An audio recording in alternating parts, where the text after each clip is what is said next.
Good afternoon, everybody, and thank you for coming today to join us for this very important announcement to the community. We are all here, as you know, in relation to the Jane Doe lawsuit that was filed against University Medical Center of El Paso back in December by the American Civil Liberties Union.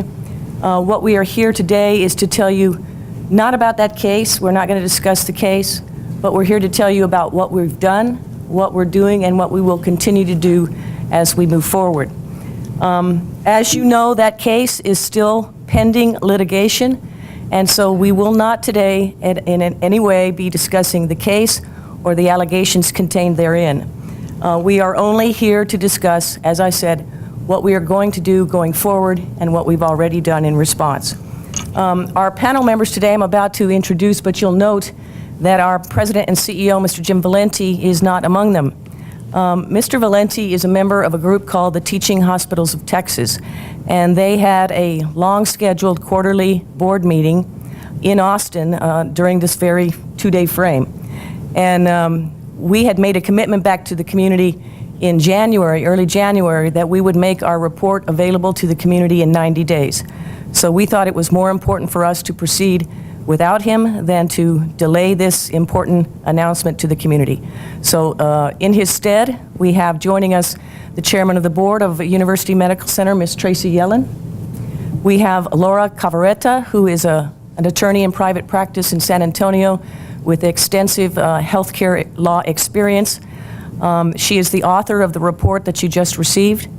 On the far end there is Dr. Jose Burgos, B-U-R-G-O-S.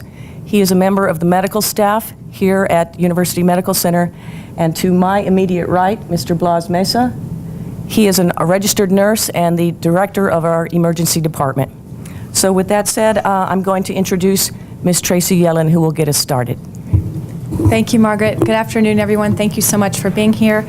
I, of course, am pleased to be here. My name is Tracy Yellen, and I am the chair of the UMC Board of Managers.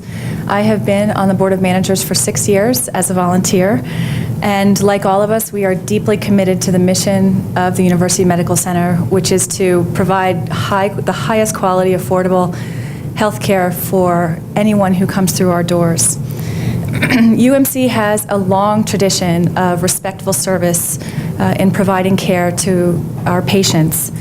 When we learned about the Jane Doe lawsuit, we immediately scheduled a special board meeting to authorize our CEO to engage outside counsel to conduct an independent review of our policies, procedures, and practices as they relate to the patients brought to UMC by Customs and Border Patrol or other law enforcement agencies, and also to recommend improvements. We wanted an independent review that would be comprehensive and timely, that would be brought back to us as the Board of Managers and to our community within 90 days. I'm very pleased to welcome and introduce Laura Cavaretta, who prepared the report and also the recommendations to the board. Laura. Thank you, Tracy. As you know, my name is Laura Cavaretta. I'm a lawyer. Been practicing law for more than 25 years in San Antonio. I have extensive experience in the healthcare field. Have represented hospitals and physicians and done reviews. And so I was very pleased when UMC asked me to come in and take a look at what was going on at this facility. I conducted a comprehensive review with a very critical eye towards what this hospital does on a day-to-day basis. I looked at the laws and regulations, both state and federal. I interviewed UMC associates over a period of a couple of days. I reviewed policies, procedures, and practices at UMC, but I also looked at policies and procedures and practices at other hospitals in Texas and outside of Texas so that I could get a good feel for what went on here as opposed to other facilities. My analysis of the law confirms something that I think everybody probably already knows. Patient consent is necessary before you provide treatment, even for those patients who are in custody of law enforcement, unless a warrant's obtained. This includes a subset of the concept of informed consent, that before a specific procedure is to be performed on a patient, the law requires that the patient be given informed consent. There are also certain patients who present to an emergency hospital with conditions that mandate that they be treated or evaluated even if they are not in a position to give consent. And that's the law. And my findings, when I did my comprehensive review, what I discovered is that UMC policies comply with the law, UMC practices comply with the law, and UMC has an emphasis on quality of care. What I determined was that at UMC, the emphasis needs to include a focus on patient rights and education of those patients of their particular rights. I'm of the opinion that to improve the quality of care here, the emphasis on the healthcare provider's role as a patient advocate is very important. UMC recognizes that its patients who come to the emergency room might be afraid. They could be not aware of the rights that they have as a patient, and those in custody are probably going to be even more afraid. And it is the obligation of the healthcare provider to recognize this and to act as the patient advocate. I saw that there was room for improvement at UMC, and so I made 5 categories of recommendations. The first of which was to continue UMC's policy of recognizing that hospitals don't practice medicine, doctors do. And it is up to the physician who is licensed to practice medicine in the state of Texas to exercise medical judgment. And so my recommendation first and foremost is to continue to acknowledge that the physicians are the people who make decisions on patient care. The second recommendation I had was that UMC streamline its policies and procedures so that if there is a situation in which an associate at UMC is unfamiliar with or faced with a situation they're not clear on, they will have a very easy ability to go look at a streamlined policy and be able to figure out what it is that they ought to do. In addition to streamlining and clarifying, I think it's important that the policy include the emphasis that healthcare providers are patient advocates. I also recommended that the policies be explicit with respect to payment requirements so that if a patient is brought here under law enforcement for a request for some sort of a search, that there be a clear understanding that the law enforcement agency is paying for that, not the patient. And then I recommended with respect to the policies that there be a round-back procedure in place so that if a patient comes in a situation in which the initial written consent form cannot be obtained because of a medical emergency or other situation, that there be a process built in to make sure we go back and cover that. The third recommendation I made is education. UMC continues to require all of its associates to undergo initial training, continued education, but my recommendation is that in addition to the normal education process, we reinforce again the concept of being a patient advocate. And so that the people who work at UMC already know that, but let's make sure that they are letting the patients know the patient's rights, because that is first and foremost. Then my fourth recommendation is that we engage in a dialogue with law enforcement so that there is an understanding between the law enforcement agencies and the healthcare providers as to what each party's expectations are. And so that law enforcement understands that physicians and nurses at this facility are not an arm of law enforcement. And as long as there is an understanding of what is going on and what the expectations are, and there's open communication, that ought to improve the quality of the care that's provided at UMC. The last recommendation that I made has to do with the electronic medical record. I think probably most of you who see physicians or have been to healthcare facilities recognize that there's new electronic medical records in place, and our electronic medical record system here could use a little tweaking so that the paper forms that are used to obtain consent can be incorporated into the electronic format.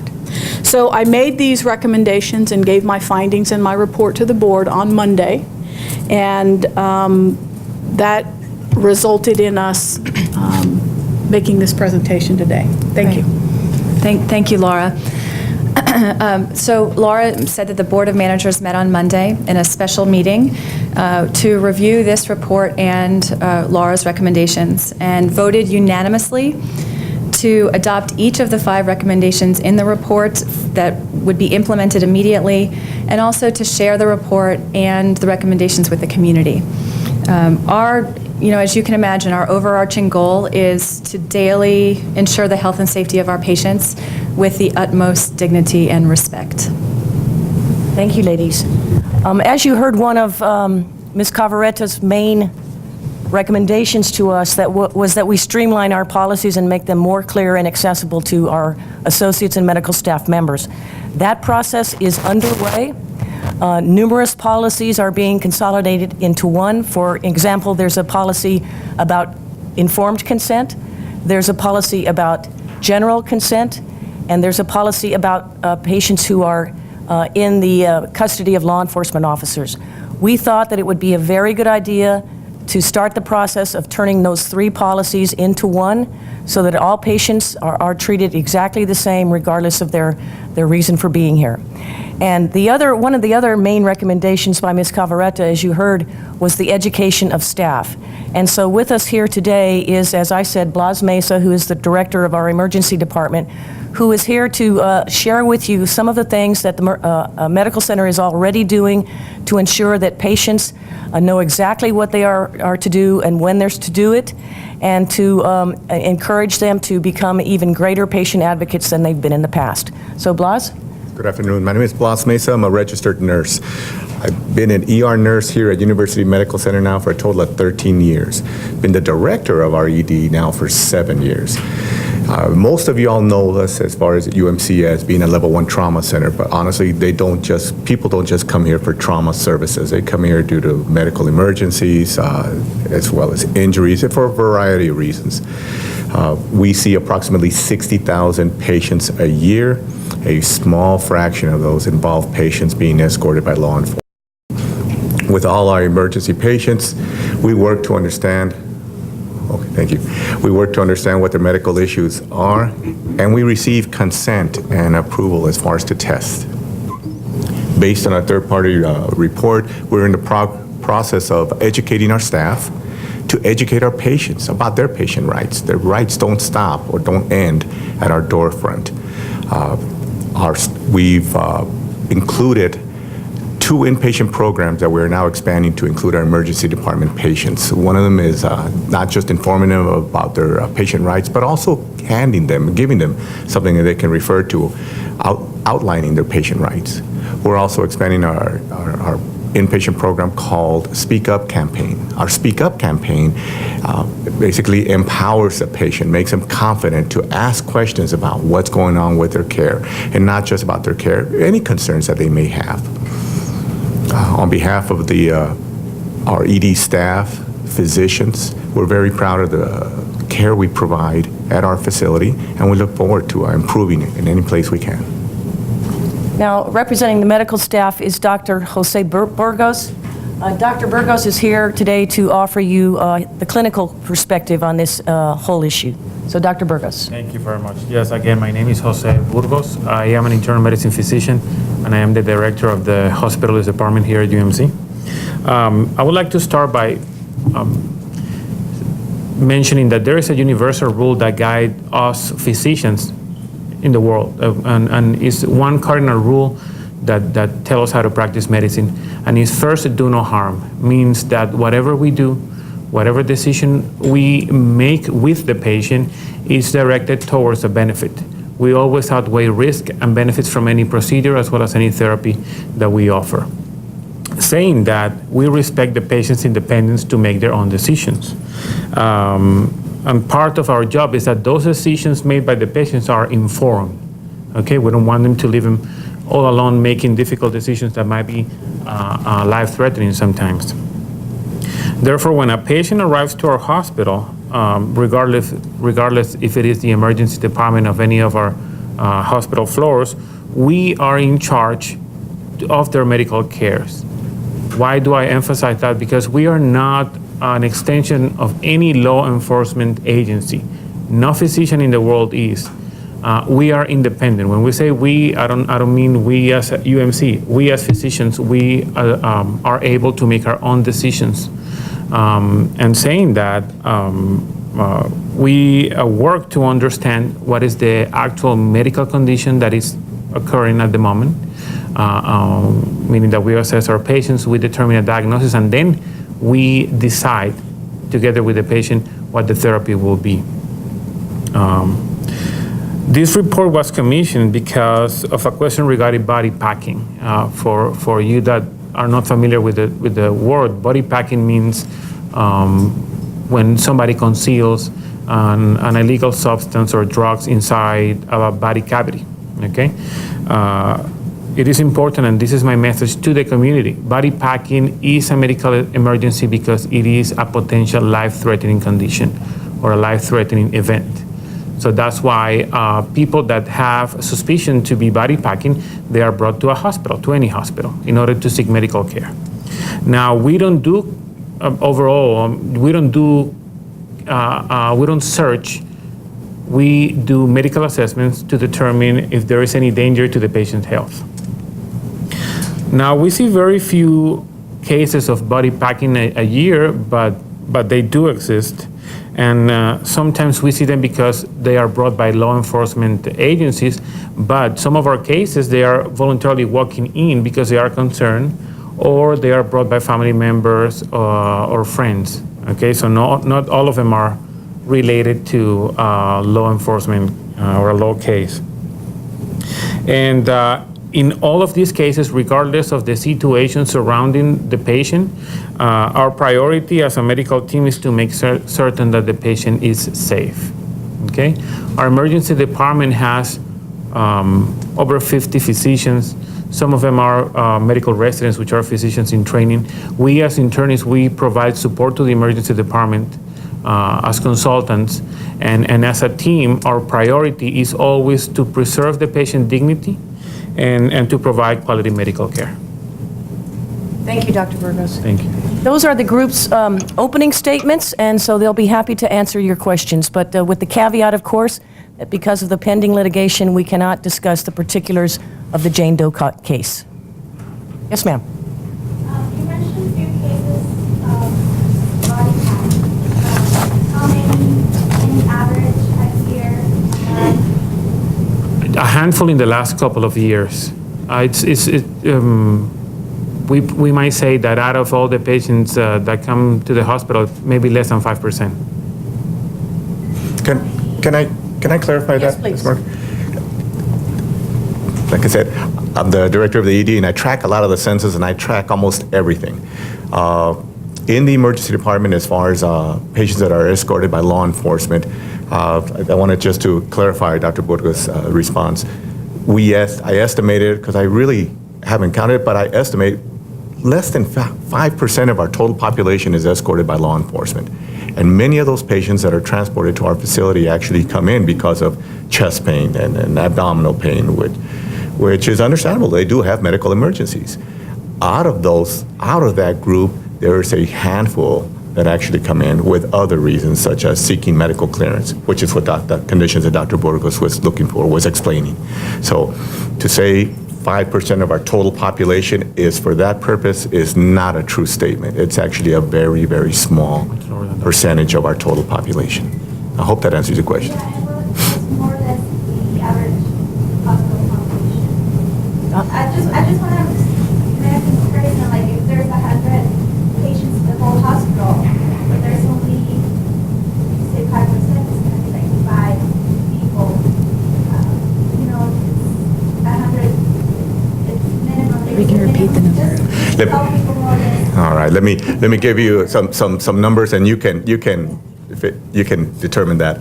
We see 60,000 patients in a year through our emergency department. Okay, roughly 21% actually get admitted. So most people that visit the ED do not get admitted. So out of the entire population, I know that it's less than 5% are escorted by law enforcement. And I know the majority of the patients that are brought in by law enforcement are brought in for valid medical complaints. So I really can't tell you a number. I can tell you it's been my experience that it's been a handful, or probably a handful, over the last couple of years, but I don't have an exact number for you. And, just to give us a perspective, if I contemplate or I have something in my body, what's the next? What's the procedure? Would you just go and search it, or what are the steps you take to remove anything? As in any other medical condition, the patient is able to give us 90% of the information that we need in order to conduct our evaluation. Okay, if a person is, I mean, you're asking me a very particular case, right? If you come and you tell me there's something, of course I have to tell you. You have to give me the information exactly what you took, how many, how were they packed, where did you insert them, and then we'll discuss the options. I mean, to make sure that we find all the packets or pockets that you refer to. So we might conduct, with your authorization, body images. X-rays is usually the first step to identify any foreign object in the body. And then we'll take it from there. We'll do it step by step. And then what's the procedure, per se, if I get arrested or if I get detained by a law enforcement? And do they just come in, or do they have to present an arrest warrant or a search warrant for the patient? Want me to take that? Yeah. What happens if somebody's brought in by law enforcement and they're suspected is that the patient can consent. The physician or healthcare provider can have an explanation to the patient that you need to understand that what is in your body could cause you death. So do you want to consent to have me evaluate you, treat you, do what needs to be done to make you safe? And if your answer is no, then the next step is to make sure that you understand and that you're making an informed decision, no. And then law enforcement will have to get a warrant. And if a warrant is obtained, and it's a valid search warrant, and the legal process here would be in place, the in-house lawyers would be there to evaluate the warrant to make sure that it is valid, then the physician would have the opportunity, against your wishes, because there's been a court order or a warrant, to do the test to find out if you have something. Now, it all boils down, though, because remember, we're talking about medical judgment. The doctor has to decide what's the safest approach for you. The judge doesn't make that decision. The law enforcement agent doesn't make that decision, because what the doctor's interested in is protecting the patient. But is it consent even when the patient is escorted by a law enforcement? A patient. Doesn't that make you feel that a patient, like, yeah, I have to consent is out of the law enforcement? That's where some of the recommendations that I've made come into place so that the patients learn that they do have the right to say no, because they do. And so the recommendation is that the patient be properly educated by the staff, that you do have the right to say no. You must understand, however, if you say no, you could be putting your life at risk. But there are situations, and I'm talking just from reading medical literature and talking to people at other hospitals, where a patient who is accompanied by law enforcement, who is afraid of being arrested, says, I would rather have my health take priority, and does give consent. And so what we're trying to do is make sure that that process is in place so that there's an education of the patient and there's an education of law enforcement that we are here for the patient's safety first. And whatever happens law enforcement-wise is really not up to the healthcare provider. Yes, ma'am. It seems like UMC puts a lot of emphasis on getting consent and educating the patient, and even if the patient, doesn't have that information, to have the physician properly inform them. So I guess with all that being said, because of all, all the emphasis that I guess you all place on that, how does something like this even happen in the first place, where, an alleged forced body cavity search even happen, if the hospital and the physician and the people in charge are supposed to know better? How does this even happen? Well, first of all, that that begs for a speculative answer. How could something like this happen? Number two, it does not stated. And number three, we are not going to discuss the pending litigation, and so we are going to decline to answer that question at this time. Can you comment at all on whether or not I guess, okay, not this physician in particular, but if a physician hypothetically in this situation would face some kind of consequence for moving forward with a forced body cavity search? I'm sorry, I'm not sure I understand your question. Would the physician face consequence? Would the physician get any kind of trouble for, moving forward with this kind of procedure, even if the patient denies it? I'll leave that to Dr. Burgos, but a lot will depend on whether the patient is a medical emergency, and as he said, in cases like this, it is considered to be a medical emergency, but say if the patient were unconscious or had already exhibited dangerous medical signs, then the doctors, well, I'm sure, would intervene, but I'll let Dr. Burgos take that.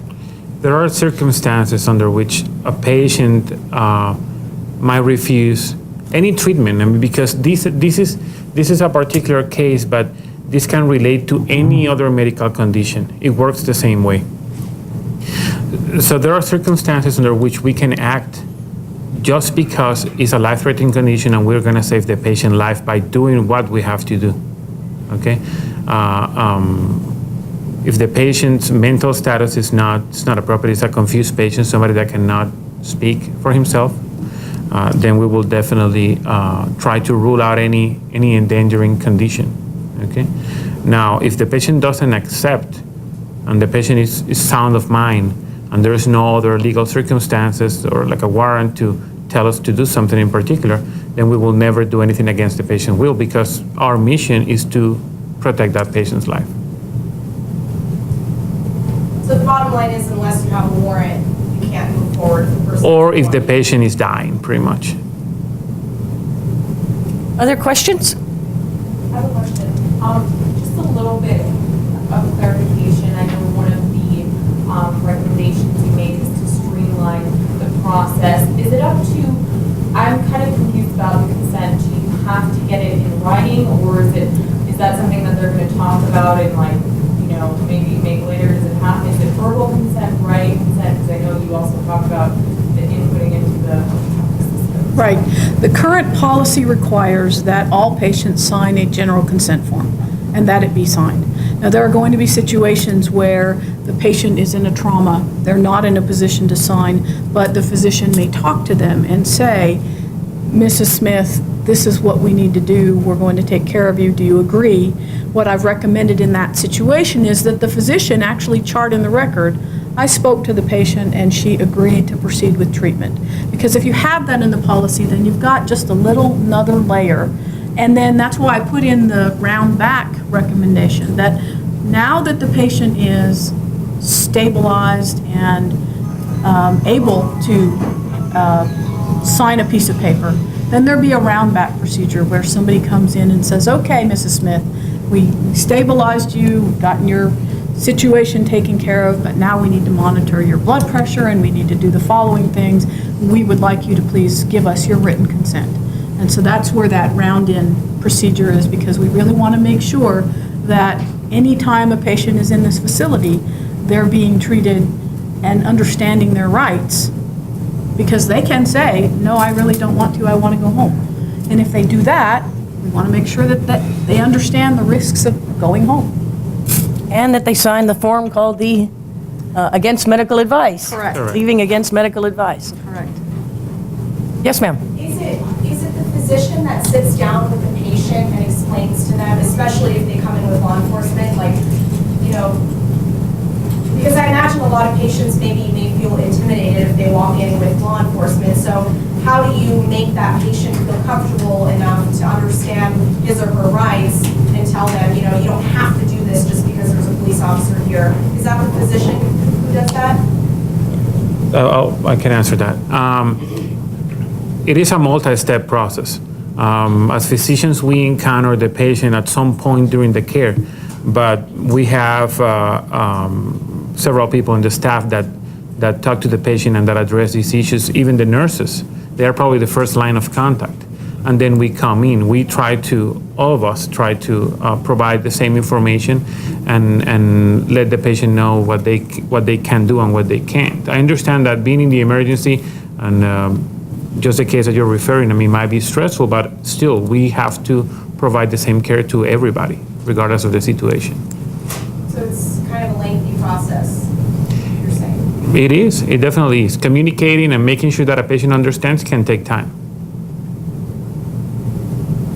Yes, ma'am. About the billing process, if I'm escorted by a law enforcement to the hospital, who takes the bill? Oh, we're glad you brought that up, because I think we're eager to address that. Tracy, I don't know if you want to start, or do you want me to start? Yeah, go ahead. All of us were very chagrined when we learned that this patient received a bill, okay? And the reason this patient received a bill is because the processes in the emergency department, the electronic computers and all the systems in the emergency department, they don't put down things like in custody of or searched for. They enter medical diagnoses and things like that.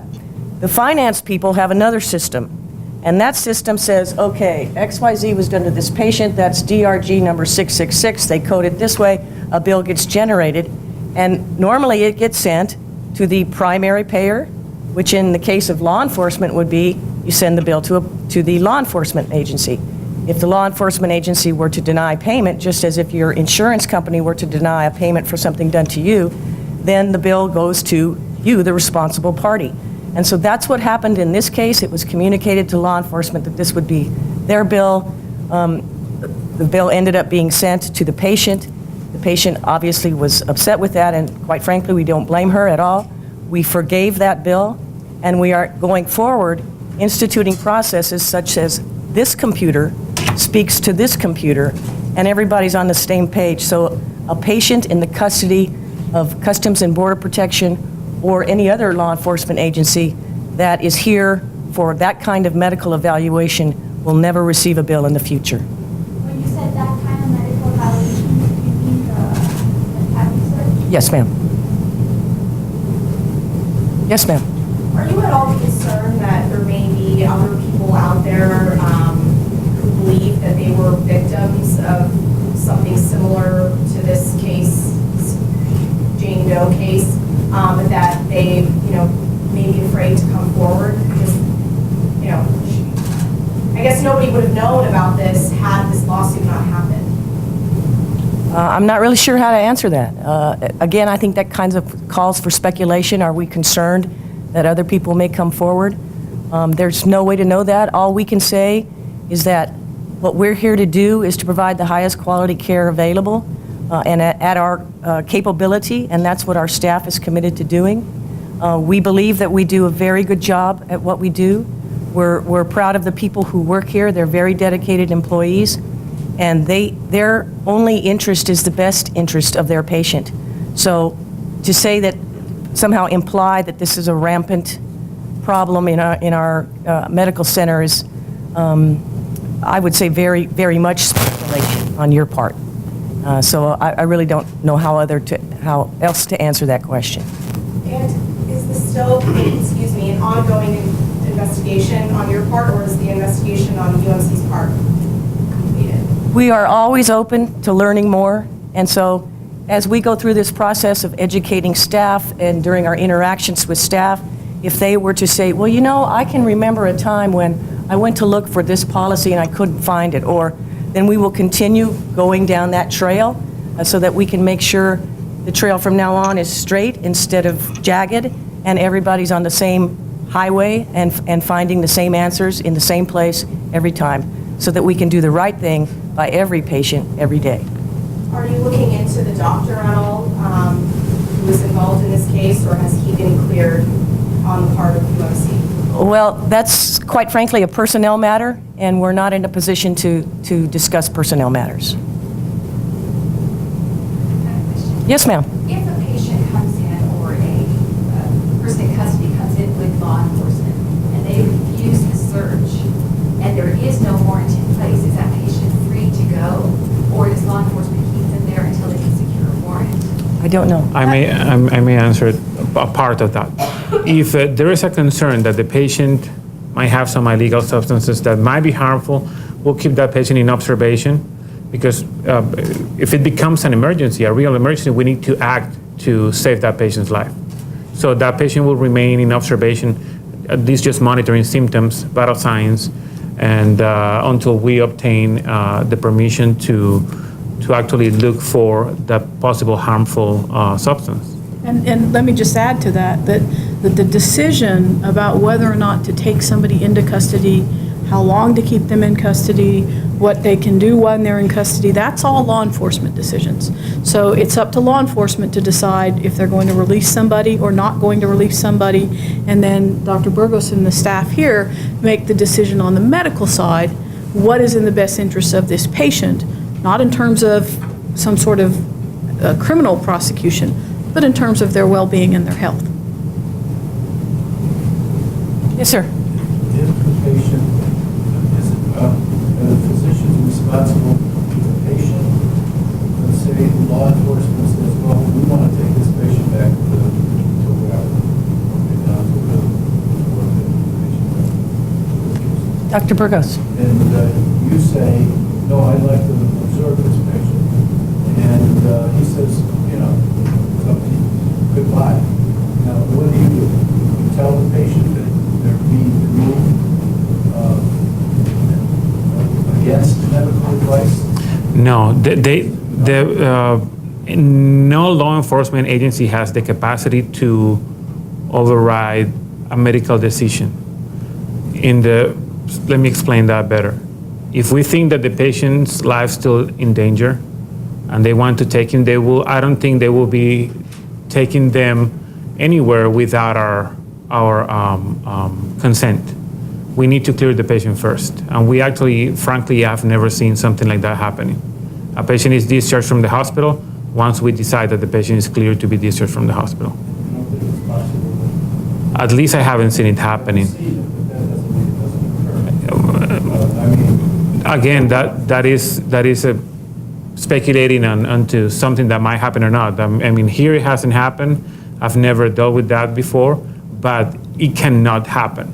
I will never let somebody take a patient of mine, and I'm sure any physician will do the same thing if their life is at risk. Otherwise, actually, I think that would be illegal. I mean, I don't know the legal of it, but I believe that if somebody just tried to question that, it becomes an illegal issue. Yes, ma'am.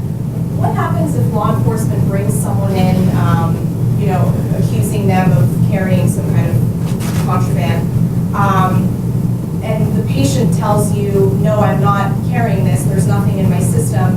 I mean, I understand that you guys have a responsibility to observe that person, you know, should something be in their system, but I mean, who do you kind of believe? Because they're telling you I don't have this, law enforcement saying that they do. If you're going to keep them for observation, they don't want to stay. I mean, you know, whose side, I guess, do you kind of take? That's a very good question, and it may have different implications, even legal implications. So if in a case like that, somebody comes and it's accused of something, first of all, we are not here to search for drugs, if you understand what I mean. It's not our problem. What we're here to do is to find if that person is potentially exposed to those harmful substances. We want to make sure that they are not exposed to that and they will not be endangered by them. So if we need to keep them in observation. At that point, even if they don't want to stay, we try to tell them at least we need a certain period of time to make sure that there are no effects. If they don't, of course, the law enforcement agency, understanding that the patient is refusing, they will try to get a warrant at the same time. And during that time, we'll keep the patient in observation. At that point, again, the patient is under custody, so they cannot walk out. So as long as they are under their custody and we think that they should remain in the hospital for safety issues, we'll just keep them for safety issues, but we will never do something against their will, or we will never start looking for any substances if we don't have a permission to do so. But I mean, they don't have to stay for observation. They have to stay for observation. If they're in the custody of law enforcement, then the law enforcement agent is the one to decide, am I going to take this person to jail? Am I going to release this person? I'm going to have this person stay at the hospital pending medical clearance. Because remember, when somebody becomes in custody, they lose their right to come and go freely. Now, there's other criminal issues and legal issues and procedures that really are outside the scope of my expertise and the issues to here today, but there are some guidelines I think that law enforcement have to follow. But when a law enforcement officer says, I'm taking you into custody, then they really are the person who is going to decide what's going to happen next, at least with respect to keeping you in custody. Whether or not you have medical treatment or anything else, that's going to be left up to the provider, the patient, and if necessary, a court with a warrant. So I guess my question is, observation is just what then? It's no kind of medical procedure, you're just... Observation means, yes, having the staff looking at the patient, making sure the vital signs are stable at all times, and that there is no reaction to those alleged or potential harmful substances. Even an X-ray, if you were to get an X-ray of somebody, do you need to get their consent? I need a consent because that is irradiating the patient. Radiation itself, yes, it requires consent. Yes, ma'am. How harmful could it be if something explodes inside your patient's body? And how is it life-threatening? Okay, there are several substances that can be used as can be packed and put into cavities. I mean, and the side effects will depend on the substance. People have body packed cocaine, heroin, methamphetamines, ecstasy. So each substance has an effect, but all of them, regardless of how they work in the organism, they can be deadly. And usually, in the literature, in the medical literature, when body packing is described, it's not necessarily a small amount of drugs. I mean, it had been described in the literature people packing up to 1 kilogram of cocaine in small parts. So you can probably understand the severity of having that substance just being released in your body. All right, well, we sure appreciate you coming and for showing interest in this very important topic and for helping to spread the report to the community out there beyond our walls. So thank you very much.